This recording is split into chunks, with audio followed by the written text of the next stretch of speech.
মুখোশের আড়ালে ওরা কলঙ্কিত করেছে ভদ্রলোকের খেলাটাকে। ওদের জন্য কঠিন এক বার্তাই আসছে। 900 পৃষ্ঠার ওই তদন্ত রিপোর্ট ঘেটে অপরাধীদের আমলনামা তৈরি হচ্ছে অ্যালেক্স মার্শালের হাতে। বিসিবি আর বিপিএল গভর্নিং কাউন্সিল তাদের নাম কেটে দিচ্ছে বিপিএল সিজন 12-এর নিলাম তালিকা থেকে। নাম প্রকাশ না হলেও ওদের খুঁজে পাওয়া যাবে না নিলামের চূড়ান্ত তালিকাতে।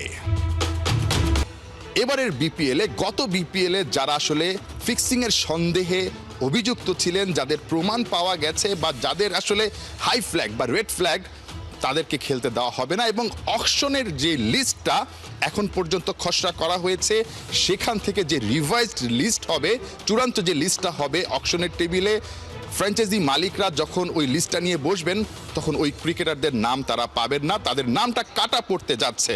ক্রিকেটার না, সেখানে অফিসিয়ালরাও আছেন। সো সব মিলে সেই সংখ্যাটা সর্বোচ্চ 10 জনের মতো হতে পারে, সেই আইডিয়াটাও পাওয়া গেছে। কি ধরনের চার্জ ফ্রেম করে সেই ফ্রেমের উপর ভিত্তি করে আমরা খেলতে দেব না, এবং আমরা চাচ্ছি ড্রাফটিংয়ের আগে এটা পেতে। সুতরাং একটা টাইমলাইন আছে, ড্রাফটের আগেই এটা আমরা হাতে পেতে চাচ্ছি, এবং আমরা চাচ্ছি এবার বিপিএল থেকে আমরা এটা স্টার্ট করতে।